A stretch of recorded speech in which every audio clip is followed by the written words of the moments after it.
They sold my lake cabin for a party I wasn't even invited to. My daughter and her husband used my home to celebrate his mother on a yacht, while I was left with nothing but silence. I sat in my car that night, staring at the place I once called mine. I could have screamed, but instead, I chose something else. What happens when the one they erased decides not to disappear? I still remember the way the light hit the lake that morning. Calm, undisturbed, like it had no idea what was about to come. I stood on the porch of the cabin my husband and I bought 50 years ago. It wasn't big, it wasn't fancy, but every nail, every beam, held something of us. We patched that roof ourselves the summer he got diagnosed. And even now, 5 years after I buried him, I could still hear his footsteps creaking along that hallway. I had just finished my coffee when the mail came, a thin envelope from the utilities office.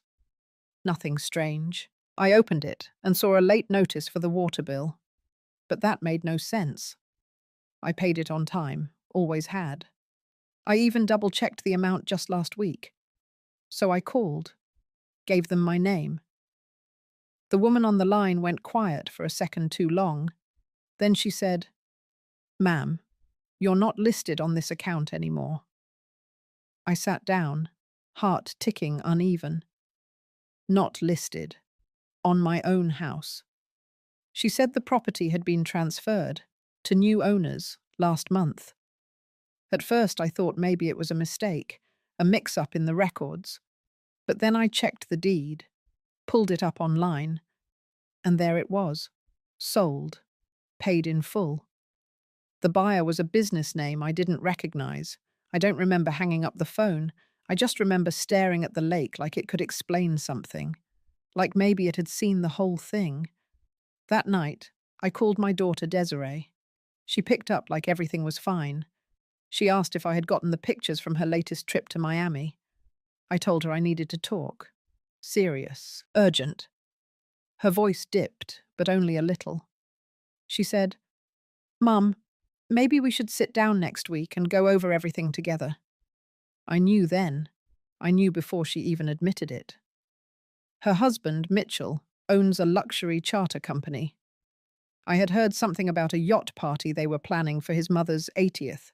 Champagne, live band, white linen dinner on open waters. The kind of thing people film with drones and hashtags. The cost? A little over $170,000. And they used the cabin. My cabin. My only home. Sold it to fund that celebration. For someone else's mother. I didn't scream. I didn't slam the phone. I just sat there with the air heavy around me. Some part of me still wanted to believe it was a one-time thing, a moment of desperation. But deep down, I think I had seen this coming. Small signs over the years, a shift in tone, a skipped holiday, a cold silence where warmth used to be. Still, I had never imagined they'd take everything. Not like this. I know some of you listening right now might think I should have fought back right away, that I should have called the police or a lawyer or gone to the news. But when someone strips you of more than just a house, when they quietly erase the life you built, your first instinct isn't rage, it's stillness. I stayed in that stillness for a few days, and then I did something else. But that's a story for the next chapter. The following morning, I drove to the county clerk's office. I didn't call ahead. I didn't make an appointment. I walked in with a copy of the water bill and the name of the business that had bought the cabin. The clerk, a quiet man with grey temples and a nervous smile, pulled up the transaction without much delay. The cabin had been sold for $420,000, paid in cash. The name on the seller line was not mine, it was a trust my late husband and I had created decades ago, with both our names on it. But after his passing, Desiree became the secondary trustee. I remembered the meeting with the lawyer. She had offered to help manage the paperwork, back when I was still grieving and just trying to survive the loneliness. I had signed papers I barely read, trusted her the way mothers do. She had moved the cabin into the trust. Then she had moved the trust into her control. All legal. All neat. My name was still attached but held no power. I walked back to my car and sat there with the windows rolled down, the air sticky against my skin. My chest was tight, but I wasn't crying. It felt like something had shifted, like a door had quietly closed behind me. That afternoon, I drove past Mitchell's company building. I hadn't been there since the opening party years ago. He had rented a warehouse space in a gentrified block near the marina, polished concrete and oversized glass doors. Through the windows, I could see a banner still hanging. It read, Sylvia's 80th Yacht Soiree. It was only then I understood the full picture. Sylvia, Mitchell's mother. The woman who once told me I was too frumpy to sit at the head table at Desiree's wedding. The woman who referred to me in front of others as the cabin lady. And now they threw her a birthday party with money that came from the place I had scrubbed floors, fixed pipes, baked pies for my grandchildren in. I didn't go inside. I didn't make a scene. I just drove back home. Or what was left of home. I lived in a small apartment now, a rental above a nail salon, facing a parking lot. It had one bedroom and a kitchen so small I could touch the stove and the fridge without turning around. The walls were thin. At night, I could hear the woman in the unit next to mine coughing in her sleep. That night, I took out the box of old family photos I had managed to save. There was one picture of Desiree, maybe 10 years old, standing on the cabin dock, grinning with a fishing pole. Her father had his hand on her shoulder. I stared at that photo for a long time, longer than I care to admit. Memories don't rot like wood or fade like wallpaper. They stay. But when you realize those memories mean more to you than to the people in them, something inside you starts to break. I sat up until the sky turned pale. I didn't sleep, just sat still and let the weight settle. By morning, I knew I had to see someone. Not Desiree, not Mitchell. I needed clarity. So I made an appointment with Ms. Lovelace, my old estate attorney, the one I should have called years ago. I didn't tell her much over the phone, just that something wasn't sitting right and I needed to go over some old documents. She agreed to meet that afternoon. I didn't expect answers. Not yet. But I was done being confused. Done being quiet. If Desiree had turned my grief into a transaction, I needed to understand exactly what she'd sold, and what, if anything, I still had left. Miss Lovelace's office still smelled like lemon oil and old paper. Nothing had changed. The same mahogany bookshelves, the same ceramic lamp with the dusty green shade. She welcomed me with a soft nod and poured tea like she used to when my husband and I first sat in that room, nervous about estate planning but determined to do it right. I handed her a copy of the deed transfer and the trust documentation I had dug up. She took her time reading through them. Her brow creased deeper with every page. She didn't speak for a while, flipping back and forth between the signatures and dates. Then she placed the papers down and leaned back slightly. She said the structure looked legitimate on the surface.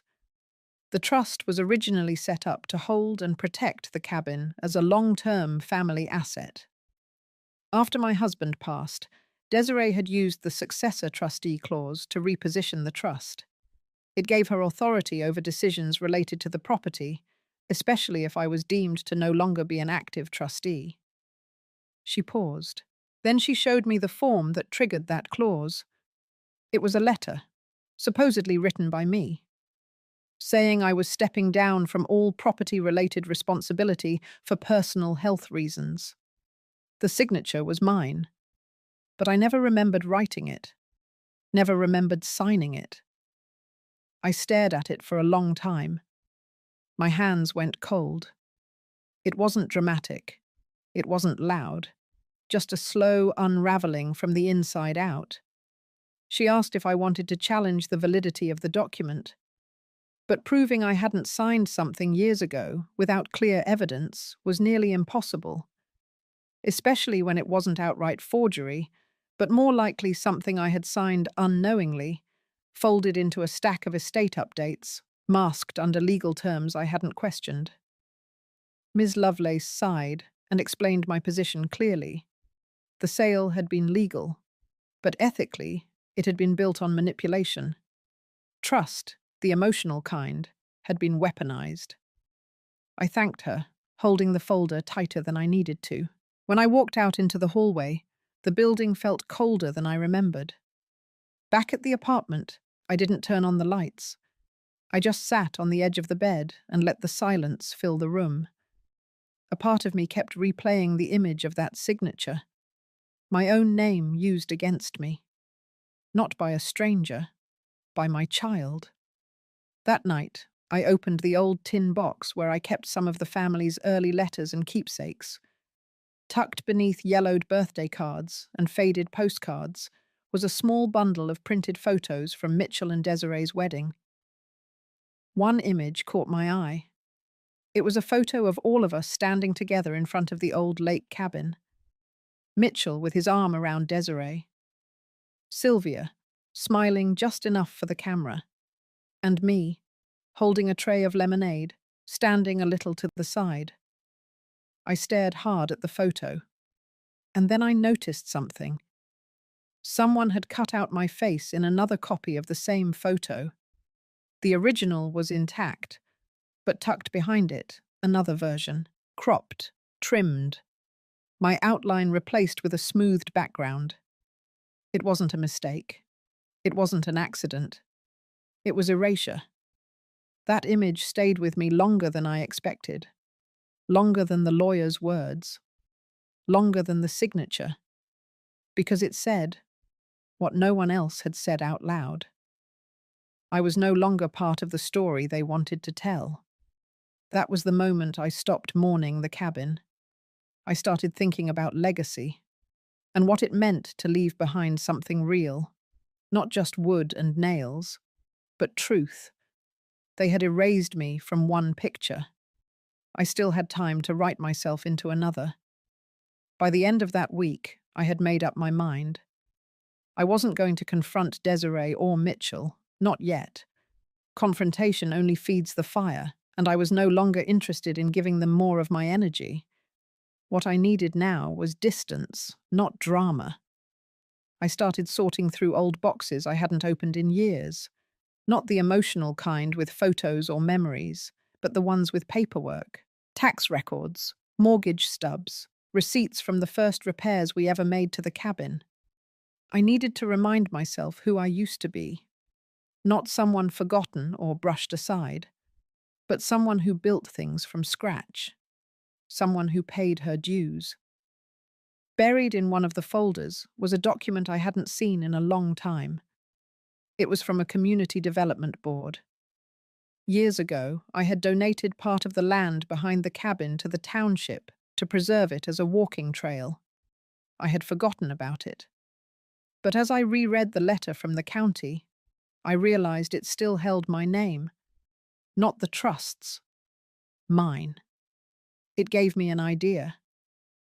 I reached out to an old contact, Marcy, who now worked at a local non-profit that focused on environmental education.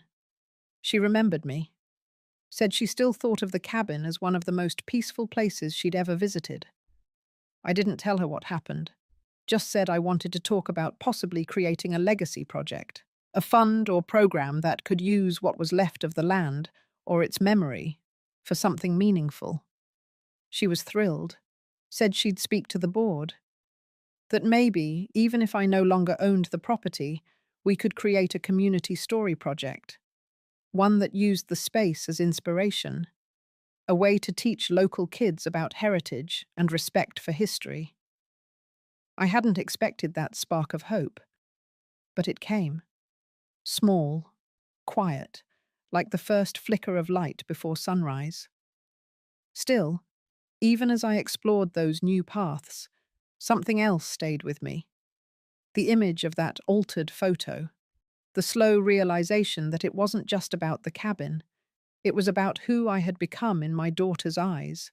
Disposable, optional, like an old piece of furniture you quietly replace when no one is looking. That night, I took out my old journal and flipped to a blank page. I didn't write poetry or anything dramatic, just a list. A plain, quiet list of what I still had. My name, my hands, my story. The things no one could transfer or edit or crop out. It felt good to write it, to see it there in ink.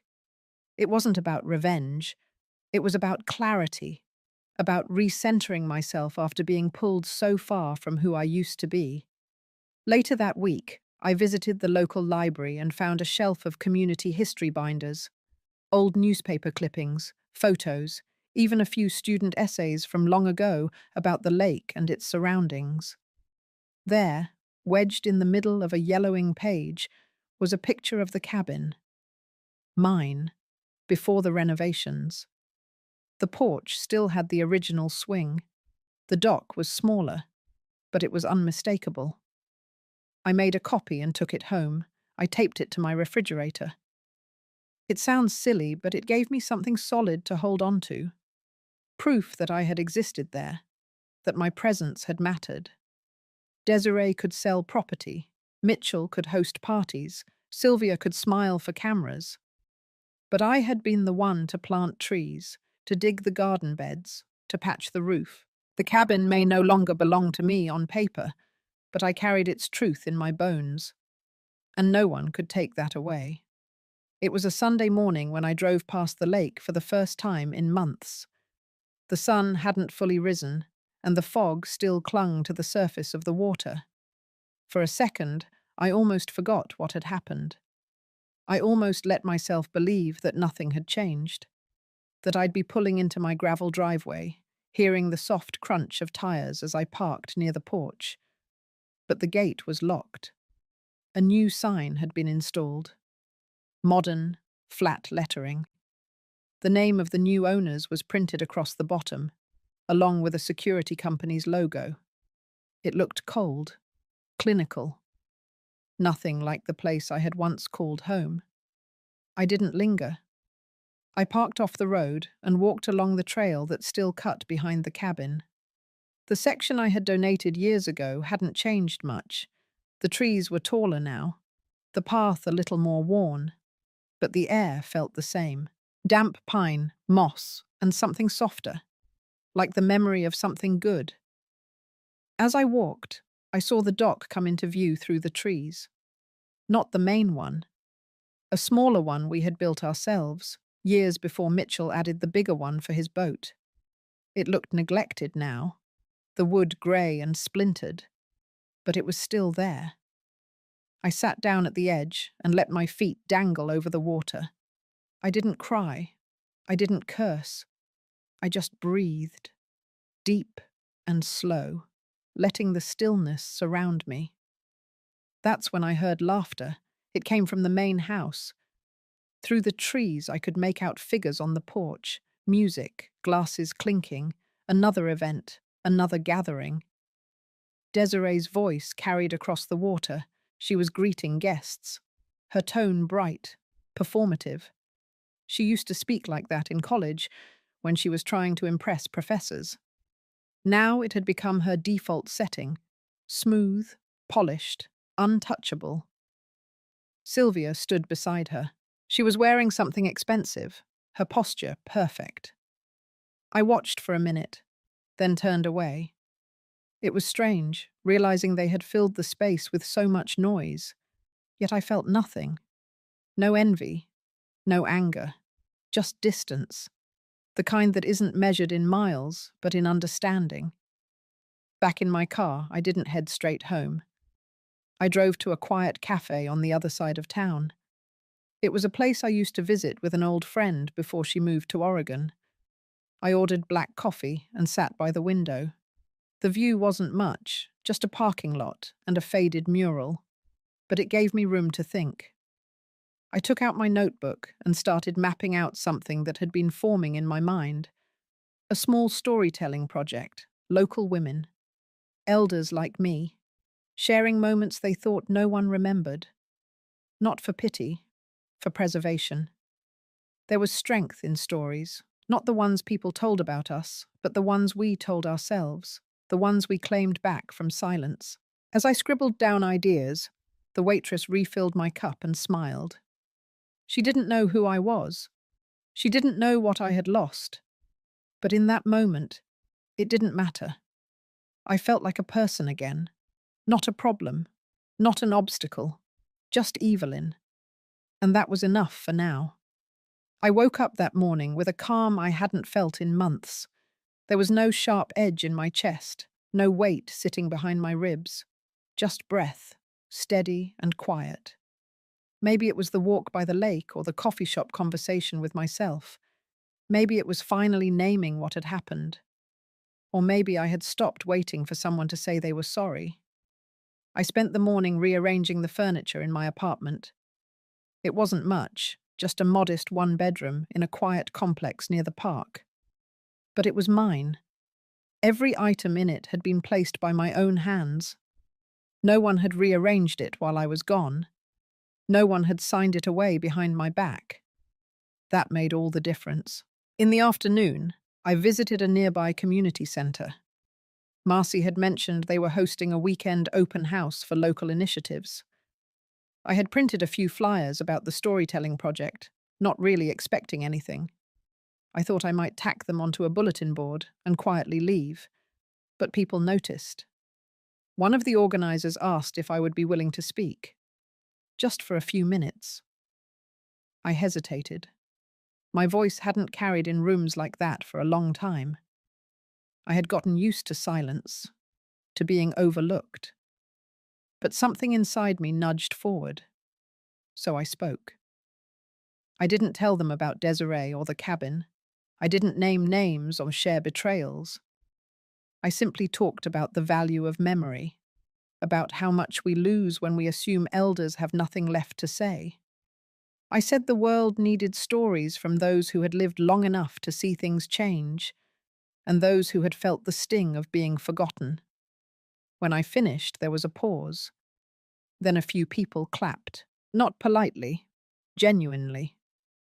An older man with a cane approached me after, said he had a journal he hadn't opened since his wife passed, that maybe it was time. A woman named Lila, in her early 70s, asked if the group was only for women. I said no. She smiled and said she had a story about a lost cookbook and a stolen wedding ring. That night, I lay in bed and realized I had crossed some invisible line. I wasn't in hiding anymore. I wasn't waiting for closure from people who had no intention of giving it. I was building something, even if it was small, even if no one ever apologized. That same week, I received a letter in the mail, thick envelope, no return address. Inside was an invitation. Desiree and Mitchell were hosting a private ceremony, a vow renewal, on the deck of the lake house. Guest list enclosed. My name wasn't on it, but someone had forwarded it to me. No note, just the envelope. I placed it on my table and stared at it for a long time. I didn't feel anger, not even bitterness, just clarity. This was who they were now, people who erased what didn't fit their image, and I was no longer part of it. But I had found something else, a piece of myself that didn't need their approval. I folded the invitation and slid it into the back of my journal, not out of sentiment, but as a reminder of where I had been and how far I had come. The morning after I received the invitation, I sat at my small kitchen table, the one I had bought second-hand years ago when I moved into this apartment. The sun spilled through the blinds, warming the wood under my fingertips. I didn't touch the envelope again. I didn't need to. I had already decided what I would do, even if I hadn't admitted it out loud yet. Instead, I focused on something else. The community story circle was starting to take shape. A small room had been reserved at the library, and Marcy had confirmed she'd help facilitate the first session. We had a list of attendees, about 9 names, mostly women in their 60s and 70s, all of them carrying stories they thought had no place to land. I spent that afternoon printing the welcome packets. Nothing fancy, just a simple outline, a few prompts, and some encouraging words. I also packed my own journal, now marked with folded pages and faint underlines, my name written firmly on the inside cover. A quiet declaration. When Saturday came, I was nervous. Not the shaky kind, just the quiet kind that makes your breath feel tight. But the moment I walked into that room and saw the chairs set in a circle, something in me settled. They arrived one by one. Lila brought lemon cookies. Edgar wore a vintage tie that looked straight out of the 50s. A woman named June carried a stack of faded photographs wrapped in tissue paper.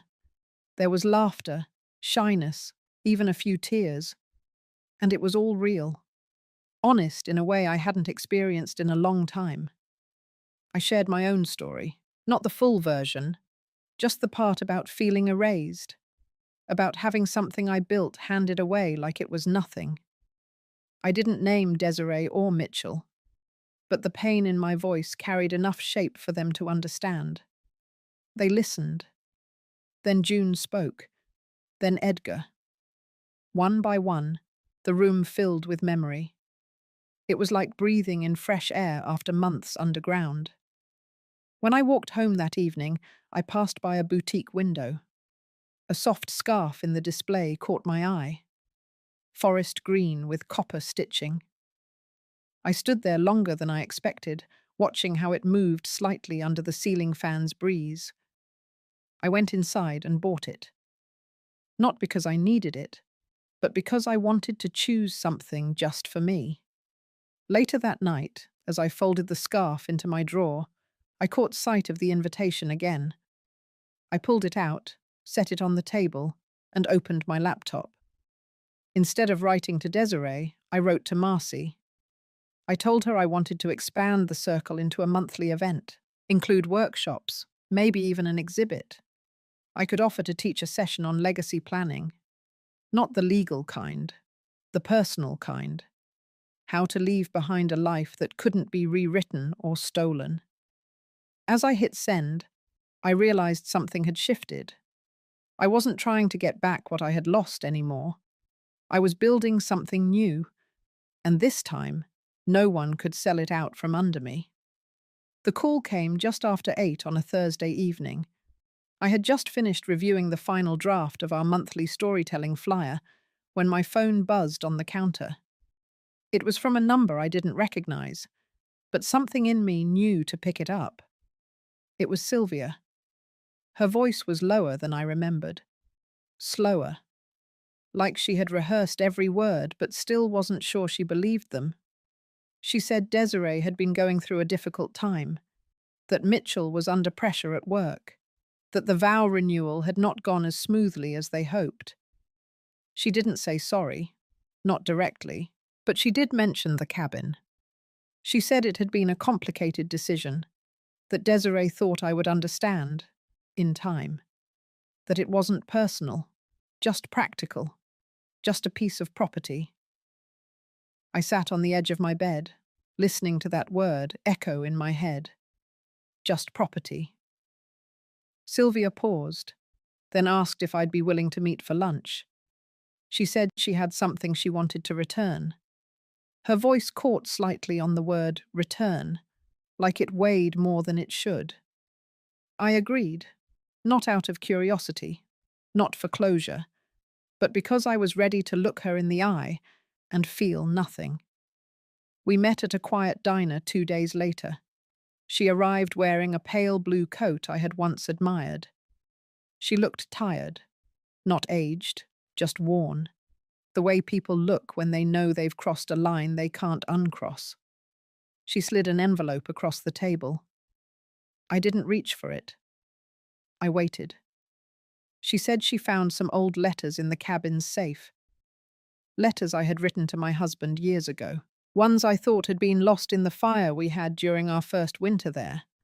Apparently they had been tucked away, sealed in a weatherproof pouch I didn't even know he had used. She said Desiree was planning to throw them out, thought they were just scrap paper, but Sylvia had opened one and kept them. There was no apology in her tone, just explanation. I took the envelope. It was heavier than I expected. She reached for her coffee but didn't drink. Then, softly, she said something I hadn't braced for. She said she missed me. I didn't respond. I didn't smile or nod. I simply stood, thanked her for the letters, and walked out. The air outside was sharp, cold enough to pull you back into yourself.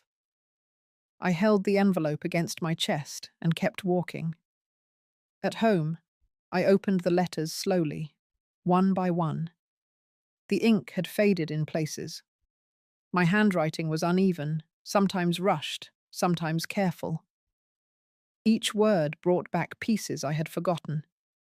Mornings by the lake, the sound of his laugh when the heater broke, the time we made soup from what we had left in the pantry and still called it a feast. I read them all in one sitting. When I finished, I didn't cry. I felt something steadier, like grounding, like gravity. I knew what I needed to do next. Not for revenge, not to prove a point, but to mark a boundary. The next morning, I reached out to the lawyer who had helped me with my apartment lease. I asked about creating a trust. Something small, something focused. By the afternoon, I had the name for it. The Cedar Table Fund, a place for women over 60 who had been displaced, erased, sold out, women who needed a place to sit and be heard. And this time, the deed would carry only my name. That morning, I ironed my best slate grey blouse and laid out the envelope from the attorney's office beside it. The apartment was quiet. I could hear the low hum of the radiator and the distant sound of someone dragging a trash bin across the parking lot. I moved slowly, but each step carried intention. The restaurant I chose wasn't glamorous. It was the same one where Mitchell used to take me when Desiree was pregnant with Eli. A small diner on the east side, where the booths still had cracked red vinyl, and the servers called everyone sweetheart. I had made a reservation under my name. Just one word. Patricia. I arrived early. The hostess gave me a warm nod and offered me a corner booth. I sat with my back to the wall, facing the entrance. I wanted to see their faces as they walked in. I didn't fidget. I didn't look around. I waited, hands folded, just like I used to when I was a mother trying to teach patience. Mitchell arrived first. He looked thinner than I remembered, stretched tight. His eyes scanned the room until they landed on me. For a moment he hesitated.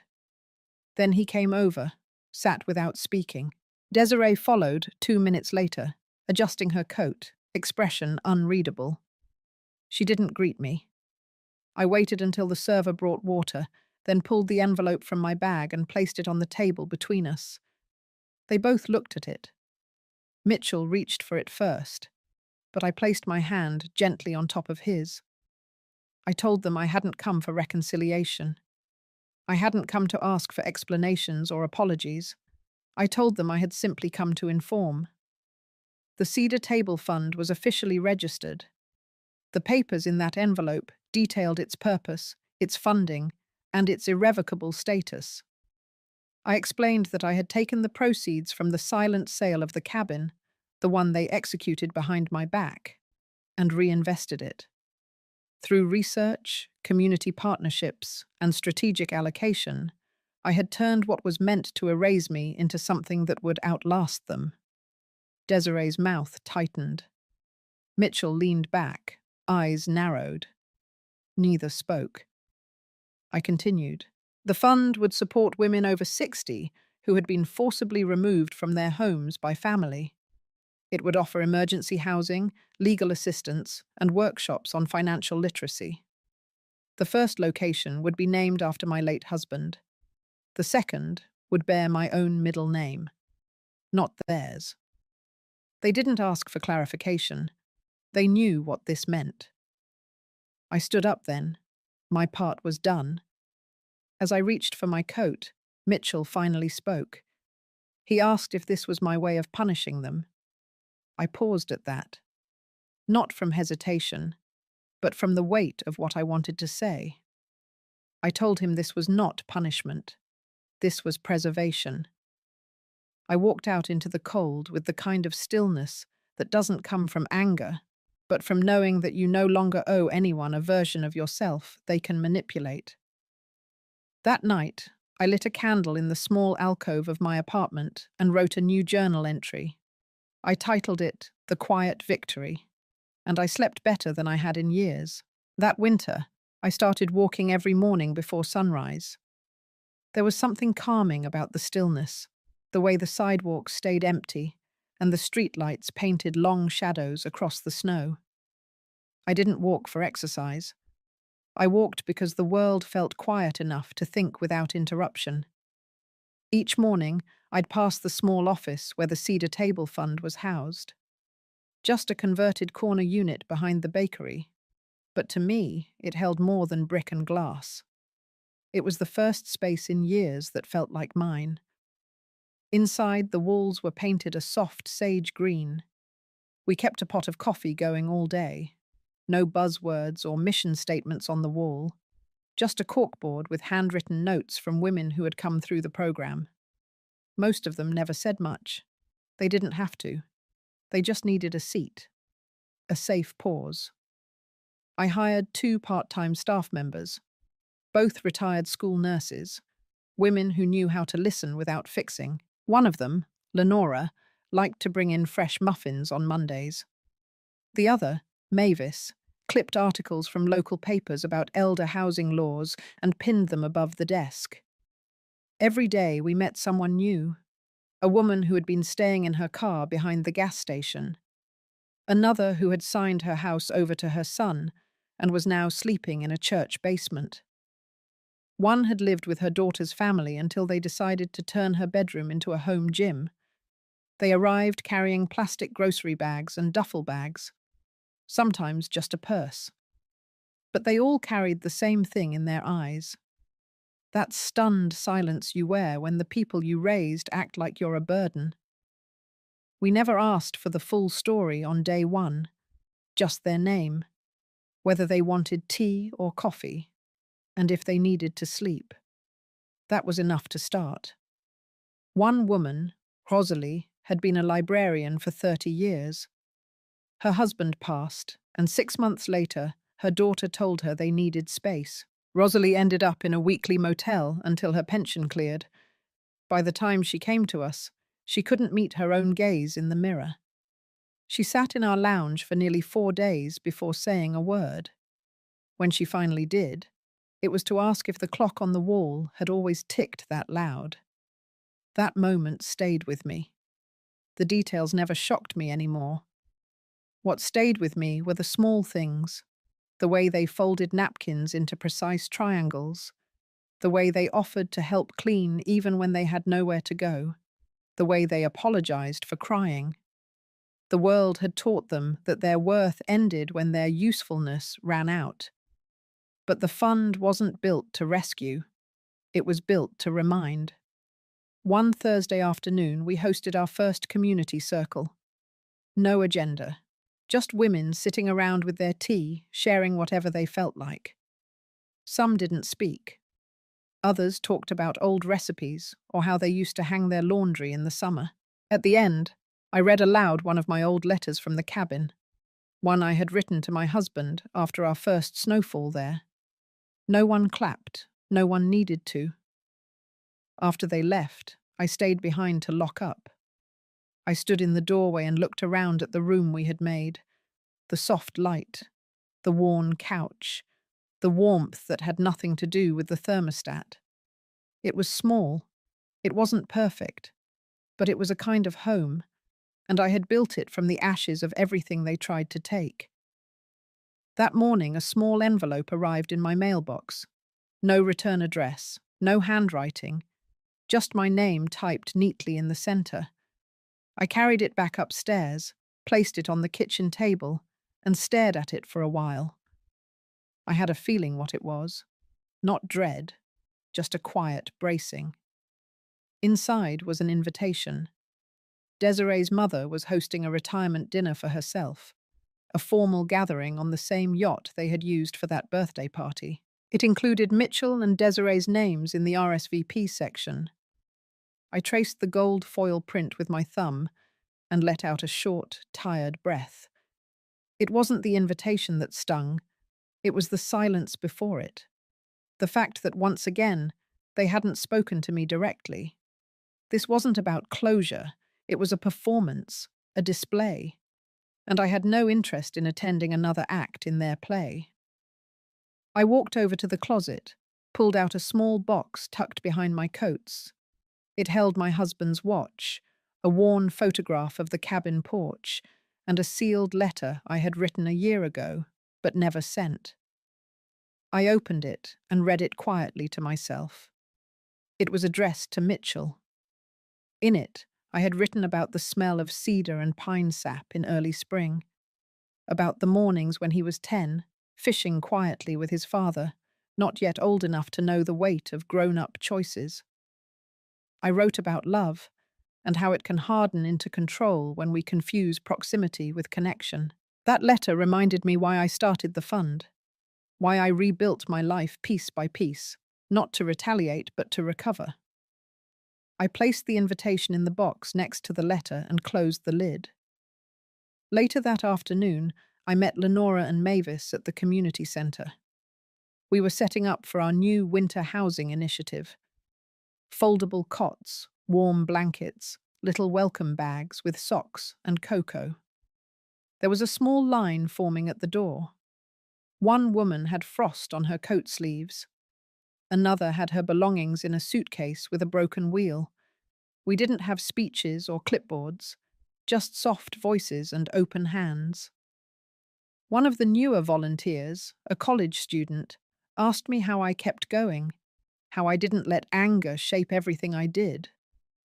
I told her that I used to carry anger like a second spine, stiff, rigid, always ready to hold me upright. But over time, I realized it made me unmovable, so I let it soften, not disappear, but shift. That night, I stood in the hallway of the shelter and watched two women laugh over a jigsaw puzzle, their voices low, but filled with something that sounded like the beginning of safety. Back at home, I made tea, sat at my kitchen table, and began writing a letter to Rosalie, the former librarian who now ran weekly reading sessions in our lounge. I told her about the invitation, and how proud I was that I had no desire to attend. I had built something real, something mine, and there was not a yacht on this earth that could carry me back to who I used to be. That spring, the lake thawed early. I drove up alone, winding through the familiar back roads, passing the same crooked fence post that marked the turnoff I had known for decades. The air smelled of pine needles and wet earth.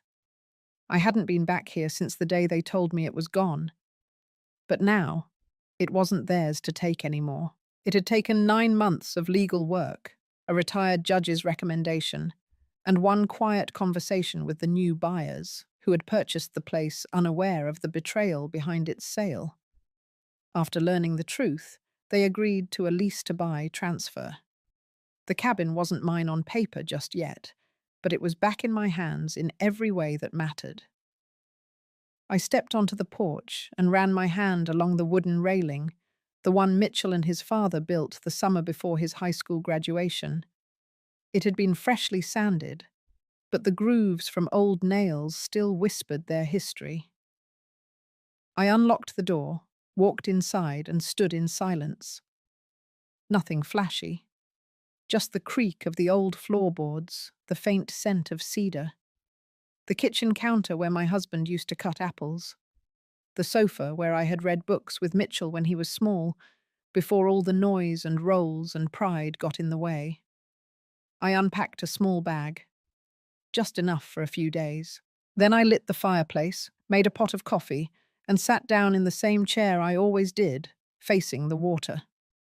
There were still patches of ice floating far out near the middle.